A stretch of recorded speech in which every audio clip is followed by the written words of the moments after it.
Welcome to Geek Therapy Radio. You've got your mental curator, Johnny Hemberger. If you are watching this on YouTube, I am trying something new this week. I don't put every episode onto YouTube, but I figured what can it hurt just to hit record on the camera and upload these episodes to YouTube. So what I'm trying this week is I've got OBS running, and I can switch between my audio recording software, which you're seeing right now. It's called Reaper. I swear by Reaper, especially for podcast recording.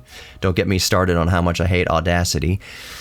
But yeah, kind of shots fired. I know a lot of people like Audacity, and Audacity does serve its purpose for sure. But yeah, Reaper, as far as like free and or cheap audio recording software is concerned, Reaper all the way. Swear by Reaper. But I've got it pumped into OBS here, and also you can see I've got my Chrome tabs here. I've got Google Chrome up in OBS, so I can switch between the web and the DAW and talk and show you about what I'm talking about. And if I'm just kind of filling gaps, you can watch the recorder going by. Just something kind of interesting to look at. But speaking of the website and Chrome, as you can see, I'm switching here between my sources here in OBS. Of course, I want to talk about the Apple Vision Pro. How could I not? As of recording, it's releasing on this date, and I want to give my thoughts on the Apple Vision Pro. We'll go over the stats. We'll look here on the website at all of that. But before we get into that, I just want to just a quick plug, obviously, to how you can reach me. Just email me, Johnny, JOHNNY, at geektherapyradio.com. You can also just go to geektherapyradio.com and click the chat bubble, and that's how you can contact me instantly. Also, you can listen to like 3 or 5 latest episodes up on the podcast website, geektherapyradio.com. You can find Geek Therapy Radio in your favorite podcast player, of course. Just type in Geek Therapy Radio or Geek Therapy Radio Podcast. Look for the red, white, and black color scheme, and that's how you know you got me. So in Spreaker, obviously, and Apple Podcasts and the iHeartRadio app, all that good stuff. Just search for Geek Therapy Radio Podcast, and you're good to go. All the social media too. Same goes for social media: Facebook, X, Instagram, TikTok. Just type in Geek Therapy Radio or Geek Therapy Radio Podcast. Look for that red, white, and black color scheme logo in some sort of way, fashion, or form, and that's how you know you've got me. Okay, let's jump right into the meat and potatoes of this episode. And if you've been a long-time listener or a fairly even recent listener of Geek Therapy Radio, you know I can either spend just a segment on a topic, or what usually happens is I'll spend a segment on this, and I wind up spending the whole show on that if I don't get derailed by some other geek thought. So my wife's texting me at the same time. She's bringing us some canes, and she says she's going to need some help when she gets home, which is going to cause a little bit of a logistical nightmare when I have to pause things. I'm not throwing her under the bus. It's just life goes on. If you're wondering why I don't release so many episodes all the time, it's because my life is just going. You know, I've got a son, a 3-year-old, another child on the way, my job. It's just, life stuff. Everybody understands that. So anyways, back to the Apple Vision Pro, which is what I wanted to talk about on this show. I've got the website pulled up here. Let's take a little look. So this morning, I saw that Casey Neistat on X posted a screenshot that he had just ordered an Apple Vision Pro, and the screenshot, the price said for his configuration, which was like the 1 terabyte model, it said like almost $4,000. It was like $3,800. I don't even know. It was almost $4,000 or around $4,000, and I was thinking that is insane. Wow, he must have spec'd that way up to $4,000. Previously, I hadn't thought about it, but the price point, I knew it was going to be Apple expensive. But yeah, the starting price, you can see right here in the website, the starting price, $3,500. $3,500. So that's one thing. One important note about the Apple Vision Pro is this. I say this is one of their first gen devices. So this is kind of Apple dipping their toes into the VR/AR market. And what Apple does just through history, through its modern history at least, is Apple, so for the iPod and the iPhone and things like that, let's use the iPod for example. Apple will wait for other companies like Diamond Rio and SanDisk and Sony and other companies to kind of like let them do all the legwork for R&D of how to make MP3 players and personal audio players and things like that. And then once that is kind of matured, that technology, once somebody else has already done all the really hard work of figuring out how this stuff actually is going to work, Apple swoops in and I say perfects it loosely. They make it sexy. They make it desirable. They make it sleek. They add upon it to make people want to actually buy these things. So Apple waits for somebody else to do all the hard work, invest all the money into technology, and then Apple will swoop in once they feel the time is right, once somebody else has done all the hard work, and they will make the product kind of better. They make it much more marketable and sleek and sexy. So it's the exact same thing here. The iPhone, they waited for BlackBerry to do their thing and smartphones to come and go and do a hard legwork of how these devices are actually going to work. So by the time they release the iPhone, they say, all right, somebody else has done all the work. Now we're going to make it something that is packaged much better and something that people are actually going to want to buy. No difference here with the Apple Vision Pro. Virtual reality, as far as consumers are concerned, kind of the general consumer being able to make the leap into virtual reality, if you will, VR has been here. I mean, you can say that it's been here since like the 80s, military use. The 90s used to be able to do arcade games like at Dave & Buster's used to have these very rude in retrospect, compared to modern times kind of VR experiences. And then through the 2010s and 2012, 2015, all that, Oculus has put in a lot of legwork. Who's the other company? HP has put in a lot of legwork into VR, bringing VR to the masses. So there is, decades of R&D that has gone into making VR something marketable to the general consumer. So Apple, as they do with all of their devices, they wait before they bring to the market. They wait, let the kind of technology mature, let other people make all the investments and fall in their faces and lose their businesses and lose their lunch on trying to make VR a viable thing.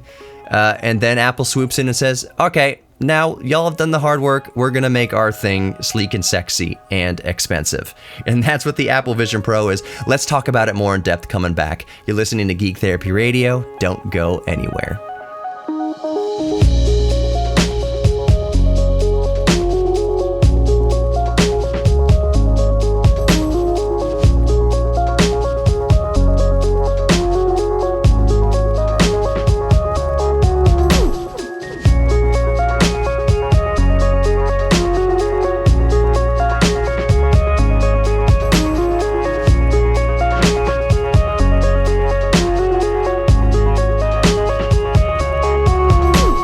Welcome back to Geek Therapy Radio. I'm your mental curator, Johnny Hemberger, geektherapyradio.com for more information and to click the chat bubble and just talk to me and reach out to me anytime you want.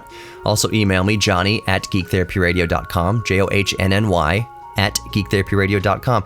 So we're talking about the Apple Vision Pro, and I spent the last half, at least of the first segment, kind of explaining Apple's history with technology and jumping into different markets. So just a quick recap, the iPhone, they waited to see what BlackBerry and other companies would do with the whole concept of emails and websites and things on smartphones and music players and smartphones. They let somebody else do all the R&D, then they swoop in once it's matured enough for them to kind of take what other people have done and then perfect it. The same thing with VR here, the Apple Vision Pro. There has been decades of research and R&D and people coming to market and failing and being variously successful with virtual reality. So the Oculus, which has later become the Meta Quest, and HP and there have been other HTC. What is it? There have been several players in the VR market trying to bring something commercially viable to market and doing all the hard work of how to make VR work for people and AR work for people and make it comfortable and make it make it usable.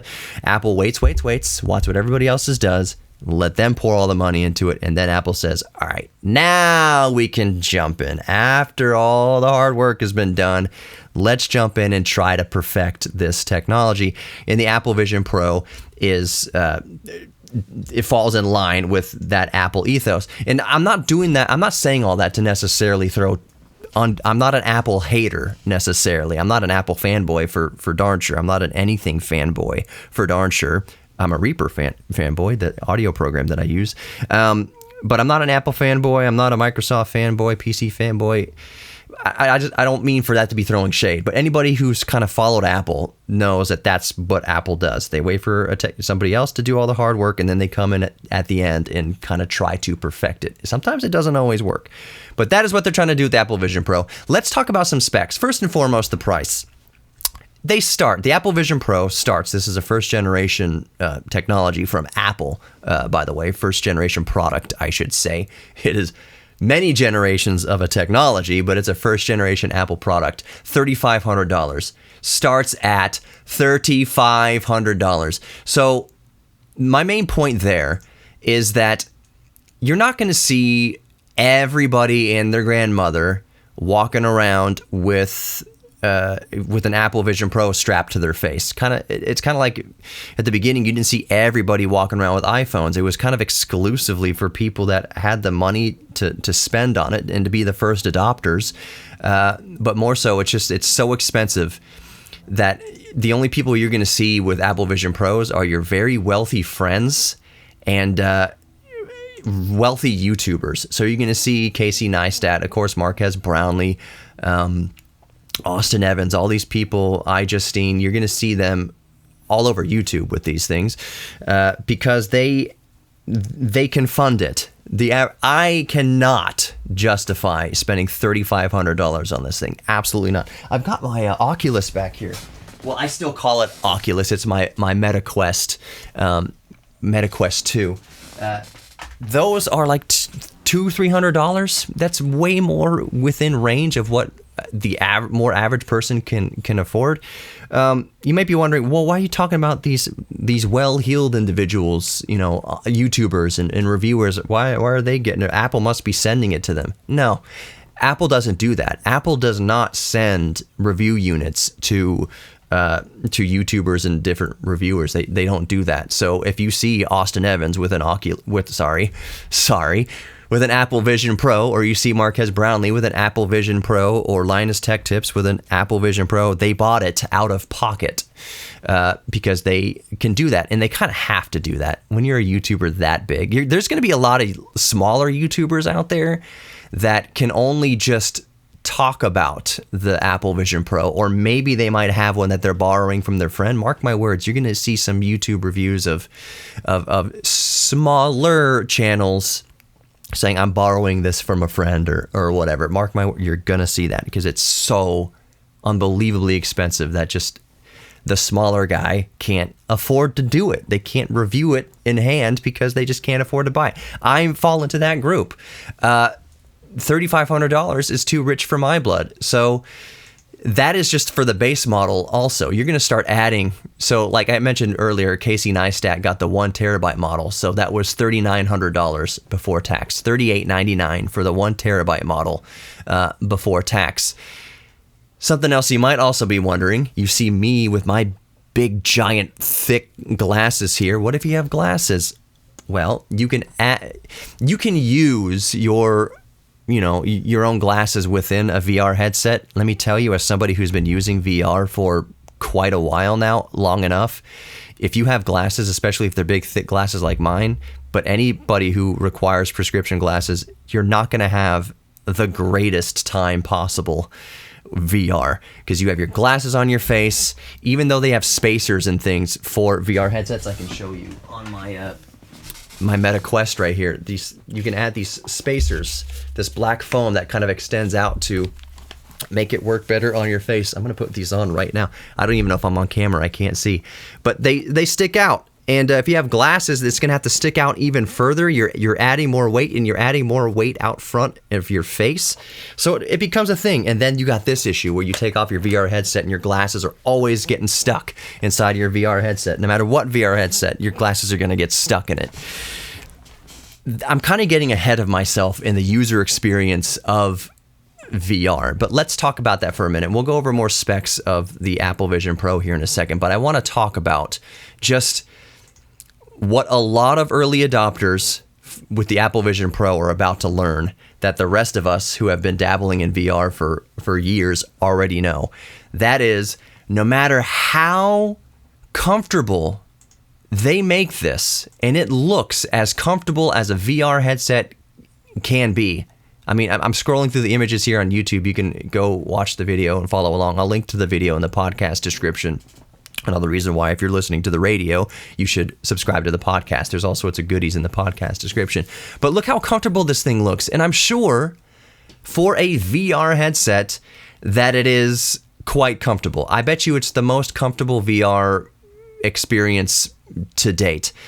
That being said, all that means is that whereas maybe someone wearing a Meta Quest, somebody wearing a Meta Quest would be comfortable in it for 20 minutes, maybe they'll be comfortable in it in an Apple Vision Pro for 30 minutes, or maybe twice that long, 40 minutes, something like that.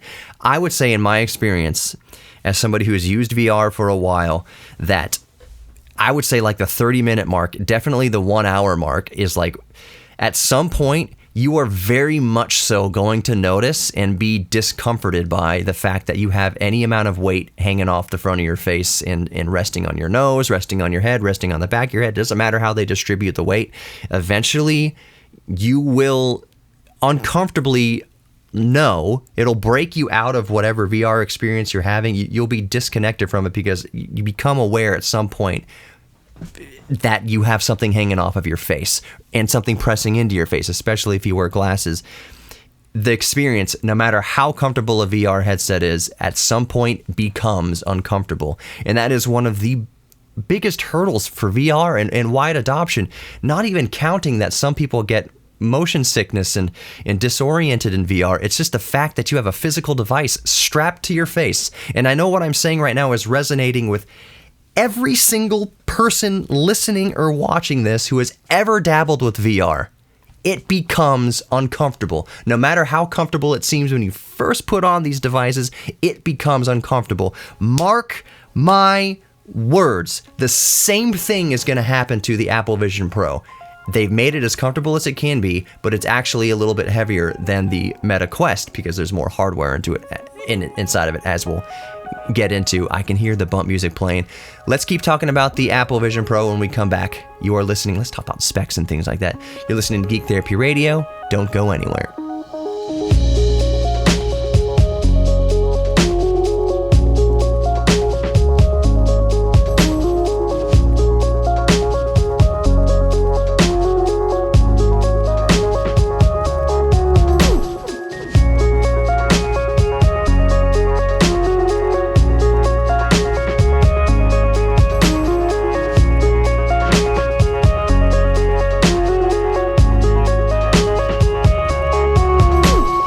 Welcome back to Geek Therapy Radio. You've got your mental curator, Johnny Hemberger.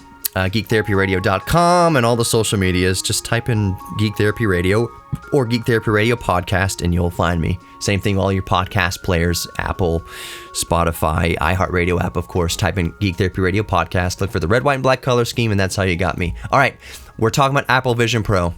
And I just spent the last segment kind of talking about the comfort of it, of not the Vision Pro specifically, because I don't have one in front of me. I don't have one to just to play with. They start at $3,500. That's out of reach for me and for most people. But I was talking about, and just to go over briefly, that no matter the VR headset, no matter how comfortable they've made VR headsets, and the Oculus has gotten more and more comfortable, the Meta Quest, which I still call Oculus, has gotten more and more comfortable. The Vision Pro is probably the most comfortable headset ever conceived. But at some point, sooner or later, you do realize that you have something hanging off the front of your face and something pressing into the bridge of your nose and pressing, if you have glasses, pressing your glasses to your face, and straps going around your ears and the weight distributed however it's going to be distributed. It doesn't matter how comfortable it is initially. Eventually, this is the Achilles heel of modern VR and AR, is that eventually you realize there is a device hanging off your face.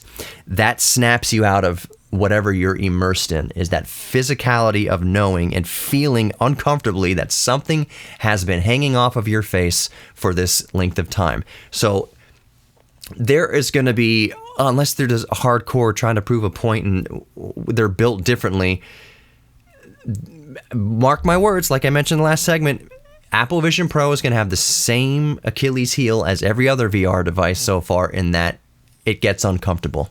Sooner or later, it's just going to get uncomfortable. Now, specs. Price starts at $3,500. The 1 terabyte model. So $3,500 gets you to the 256 gigabyte model. Up to $3,900 for the 1 terabyte model. If you have glasses, you can of course get a spacer and include the spacer or whatever to kind of have it more out front, more kind of the center of gravity further out in front of your face to accommodate for your glasses. You can get an insert for that, but you can also from Zeiss Optical, you can see on the website here, it's kind of grayed out at the moment, but you can get inserts, optical, prescription inserts into the Vision Pro to help with comfort. If you wear glasses, that means you can take off your glasses and then you have some inserts inside of the Vision Pro that are your prescription, so that it's just kind of all baked into the headset. That is an additional cost. It's not as much as I thought it would be. So Zeiss optical inserts for a prescription are $149 of extra cost. All of this is pre-tax. You can easily spend over $4,000 on Apple Vision Pro. $4,000. The more I say it, the more insane it gets. And I'm not saying that it's not worth it, but this is very much a first generation device. And within the next few weeks, months, as people are using these, they're going to, a lot of them are going to regret that $4,000. They're going to say this was not, as it turns out, because of all the things that I've mentioned here, the realizing the weight's hanging off your face, and not even talking about usability and floating windows and all sorts of things and productivity. It's just going to become this thing might not have been worth $4,000. There's going to be people that say it absolutely was worth $4,000. This thing changed my life. It changed my workflow. Like, I'm going to believe those claims when I see those claims. I just know, as somebody who has used VR for years, including like the early generations of the Oculus, I don't have it around me, it's in my closet behind me there, that this is not going to go the way a lot of people who have never used VR think it's going to go. And I don't mean to sound like a blowhard about that. It's just, I will be happily surprised if the Vision Pro, if Apple somehow perfects all the physics Achilles heels inherent to VR and AR headsets. More specs here. So we went over the storage, all that. Where's the spec sheet? I was trying to find the actual spec sheet for all this. So let me go back here and we can actually, there we go.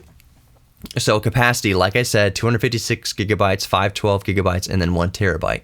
The display here, 23 million pixels, 3D display system, micro OLED, 7.3 micron pixel pitch, 92% DC IP3, it's pretty good. Color accuracy and all that.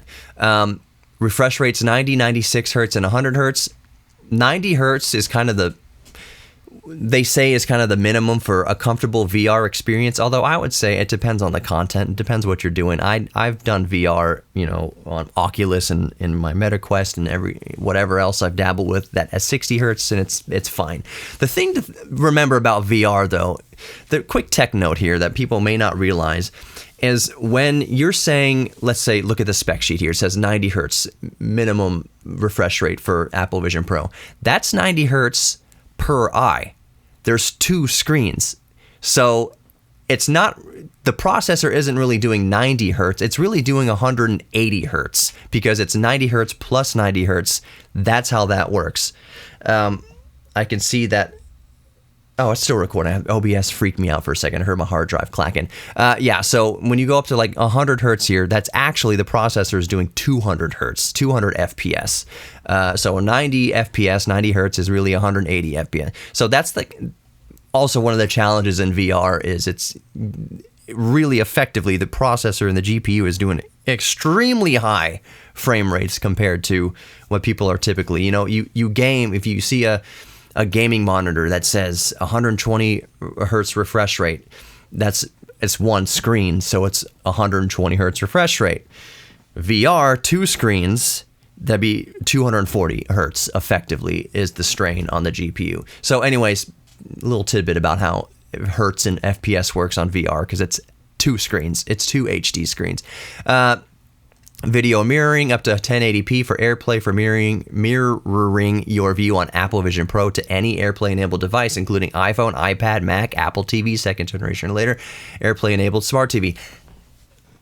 That's going to be really cool. Like that, to me, and to I think a lot of people, that's going to be kind of like what they're purchasing this for, is they want to be able to use their MacBook Pros, for instance, to do all the hard, heavy lifting, graphically intensive things, and then just kind of beam that out to their Apple Vision Pro and be able to edit videos, in VR, laying on their backs. We're getting to Wall-E territory here. But do productivity, have your multiple kind of screens going, different screens for your, you have Microsoft Excel over here, you have your Chrome tab over here, you have Netflix over here, whatever, and you'll just be able to kind of look around this virtual workspace and do your productivity with as many kind of screens in front of you as you want. That's what's most appealing to me, and I think to a lot of people. That's why I would like to give this a try. Having dabbled with this all augmented reality VR type stuff with the Meta Quest and with different things, is you need to be able to see the keyboard. Like, I know a lot of people can type obviously without looking at the keyboard, but you need to have that peripheral vision of the physical devices you're using to interact. I'm holding up my mouse to the camera here. Mouse and keyboard and different things. You need to be able to have some periphery of what your hands are actually doing. That's one of what's been using augmented reality for productivity. That's been one of the challenges, is being able to see through things, to see where your hands actually are on a keyboard or on your actual desktop, the top of your actual desk. Now, the Vision Pro lets you see through the glass. That's augmented reality. You get to see your actual surroundings with these virtual screens floating around in front of you. So theoretically, you can still see your hands on your actual keyboard through the VR device. We'll see how well that works, but I know that tech, that prospect is what so many people are interested in, including myself, how that is actually going to work in the real world. It goes back to what I mentioned earlier. Eventually, as cool as it seems for the first 30 minutes or hour, you're going to realize that you have this big, giant weight hanging off your face. We'll get into the weight of the actual device in a minute, but eventually, as productive as you're being, your eyes are going to sweat, your cheekbones are going to sweat, you're going to realize something is being pressed to your face, that something is dangling off the front of your face. You're going to be taken out of that zone. So it would really suck to be in this kind of, in that flow state of productivity, only to be yanked out of that flow state by realizing you're uncomfortable. The other thing is the battery life is about 2 hours of general use and 2.5 hours if you're just watching video. But they mention I'll scroll down here later on, that it can be charging and being used while it's charged at the same time. So now you'd have a cable running to it. It's adding more weight, a USB Type-C cable, adding more weight so you can keep working without breaking your stride. But if someone can keep this on their face for 2 hours comfortably without lying about it, I'd be kind of surprised. We'll see how it all works out in the wash, but I'm telling you, I don't have the Apple Vision Pro, but I have the perspective of somebody who has dabbled with VR and owned different VR devices for years. Man, I hear the bump music again. We are flying through this episode. Let's go through more specs coming up on the Apple Vision Pro. You are listening to Geek Therapy Radio. Check out the podcast in your favorite podcast players. Just search for Geek Therapy Radio Podcast. But we will be right back. More Apple Vision Pro. Don't go anywhere.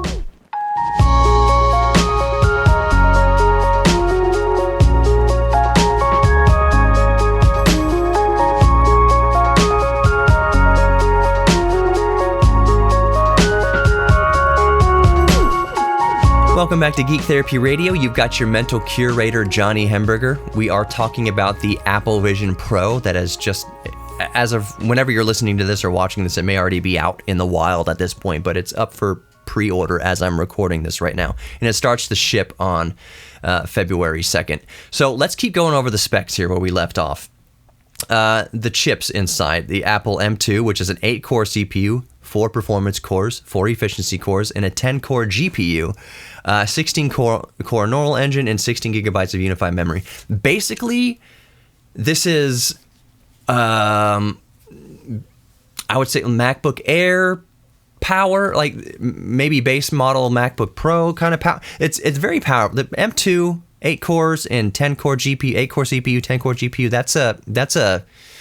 That'll get work done. That'll actually get real work done. If you could somehow put DaVinci Resolve or Final Cut Pro or whatever into the Apple Vision Pro, that's enough horsepower to video edit in 4K and beyond. Like with the co-processors for HEVC and 265 and all that kind of stuff, it's good chip inside the Apple Vision Pro. I got no beef with the chip that they have in the first gen Apple Vision Pro. It's actually great. M2, awesome. My MacBook Pro, which is around here somewhere, it's charging behind me, is the M1 Pro chip. And I love Apple's shift to their own silicon has been just wonderful. The other chip inside the Vision Pro is the R1, which is a 12 millisecond photon to photon latency, 256 gigabit memory bandwidth chip to help things just be smooth. One of the things that takes you out of VR and what makes some people uncomfortable and disoriented, even to the point of being nauseous, is that if the frame rate dips too much, if it goes below that 90 hertz or whatever per eye frame rate, that's unsettling to the human brain, and it can throw people's equilibrium off and actually make them nauseous. So the fact that the chips inside the Apple Vision Pro aim to provide the smoothest experience possible is a good thing. And I have no doubt that the Vision Pro, as far as the OS is concerned, is going to be very smooth. Apple's very good at their walled garden of making things kind of a smooth, seamless experience between devices. So I have no kind of concerns there with the Apple Vision Pro. I think it's going to integrate very well with your iPhone, your iPad, and your MacBook, and your Macs, and whatever you have in the Apple way, which is to say great, which is what a lot of people, like Apple's, because you don't have to think about it. Your phone just works with your computer. Your computer just works with your iPad. Like it all just works together. The camera inside, there's a lot of stuff inside the Apple Vision Pro. Stereoscopic 3D main camera system, spatial photo and video capture, 18mm f2.0 aperture, and 6.5 stereo megapixels per stereo camera, 3D camera. The sensors, 2 high resolution main cameras, 6 world facing tracking cameras. That's going to help like track your hands and know like when you go to pinch and touch things in the VR world or augmented reality world that, hey, we're tracking your hand here on this window and you're tracking a pinch or whatever, so you can drag the window around in the open air. That's what those work towards. 4 eye tracking cameras to actually like see where your pupil is looking on the screen to kind of change the focus area of where you're looking on the screen, occlusion or whatever it is. That's going to be really cool. True depth camera, LiDAR scanner, 4 inertial measurement units, IMUs for, just where you are in space, flicker sensor and ambient light sensor to adjust kind of light levels and the opacity of the see-through feature and all sorts of things. So it's packed with cameras and sensors, and that's never been my good. The tech, the specs are never my concern with the Apple Vision Pro. That's not where my concern is. My only concern with Apple Vision Pro is the price it's just going to be out of reach. It's outrageous. I'll say that. And it's going to be out of reach for just most people. You're going to see people walking around the streets flexing with their Vision Pro on. That's not going to be good. We don't have a lot of time left in the show. I'm not going to dive too much into that, but you're going to see people walking around the sidewalks with these things with their Apple Vision Pro Flex. More sensors, more specs, optic ID, iris-based biometric authentication, optic ID data is secure, secures personal data, all that kind of stuff. Audio technology, spatial audio with head tracking, because of course, 6 mic array with directional beamforming. That's going to help with your Microsoft Team chats and your Zoom chats and your whatevers. Low latency connection between AirPods Pro, H2 to H2. Second gen MagSafe charging. Cool. Case, MagSafe charging case, and USB-C audio playback, all these different codecs. Do I need to explain them? Of course, AAC, MP3, Apple Lossless FLAC, Dolby Digital, Atmos, all that good stuff. Video playback, H.265 HEVC, MV, HEVC, 2.64 HDR with Dolby Pro Vision, HDR10, and 8 high log gamma HLG. It's going to look gorgeous. It's going to look absolutely gorgeous. The battery, Up to 2 hours of general use, watching video 2.5 hours. Apple Vision Pro can be used while charging the battery. That means you're going to have a cable hanging off your face if you want to do prolonged work sessions or viewing sessions. If for some reason you don't feel the thing dragging down on your face, or you're going to be, most people are going to be pulled out of the VR experience before 2 hours because it's going to become uncomfortable. That's just the truth of the matter. Mark my words on that. Unless Apple magically solved that problem of physics. I don't. Just anticipate reviewers mentioning that. Anticipate the, I spent 6 months, the 6-month follow-up review or the 1-month follow-up review, 3 months follow-up review of Apple Vision Pro. That's going to be number one on people's list is, oh, it's great, it's wonderful, but then it becomes uncomfortable. Mark my words. Wireless connectivity, Wi-Fi 6, of course, Bluetooth 5.3. Operating system is called Vision OS. So it's an iPad OS, you have Mac OS, all that. It's called Vision OS for the Vision Pro. Input hands, eyes, voice, input accessories, keyboards, trackpads, game controllers, I'm assuming over Bluetooth. Interpupillary distance, for people who wear glasses and know what that means, it's 51 to 75. That's very close pupils and very wide pupils, so it's going to fit a lot of people nicely. The weight, 21.2 to 22.9 ounces, or 600 to 650 grams, based on like how you got spec'd out, and if you have your prescription inserts in there and all sorts of things. With the battery, so the weight varies depending on light, seal, and headband configuration. Separate battery weighs 350 grams. You're going to notice this weight on your head. I'm sorry. That's just the way VR works. No matter how you try to package it or how sexy you try to make it right now, that's just the way it works. You're going to notice that weight on your face. All the accessibility things. So if vision impaired, hearing impaired, whatever. I know it sounds like an oxymoron. If you're vision impaired, why would you use a Vision Pro? But there are going to be use cases, I promise you, that are going to make it better for people that are hard of seeing, and hard of hearing, and hard of anything else, unfortunately. So you have all these different aids for accessibility. The built-in apps, that's about what you'd expect for a VR device. You're going to have access, of course, to your photos and mail in the App Store and files and Keynote Music. Be able to download your Netflixes and different things. As much as we would like to see this as a productivity device, it's going to be a consumption device. It's going to be immediate consumption device. That's just the way it is, and that's the way it's going to be. When you see people walking down the street with these things, people flexing with their iPad, with their Apple Vision Pros, they're not going to be in there working on productivity on Microsoft Excel. They're going to be listening to Spotify or watching Netflix and bumping into you when they're walking down the street with these ridiculous things strapped to their face. So Apple Vision Pro, I pretty much covered the bases. We covered the tech, the price, crazy. It starts at $3,500, but can Apple get around physics? Are we going to see in the follow-up reviews of the Apple Vision Pro that, is like any other VR device, eventually you hit this brick wall of understanding you're uncomfortable, you're wearing something strapped to your face? We'll see. But that was the Apple Vision Pro. You are worthy of love. If you don't remember anything else that I say in these podcasts, you are worthy of love. You're worthy of giving love, receiving love, and you're worthy of your own self-respect. Thank you so much for listening and hanging out with me, listening to Geek Therapy Radio today. It's been such a joy. Be safe. Stay curious, my geeks, and I'll see you next time. Peace.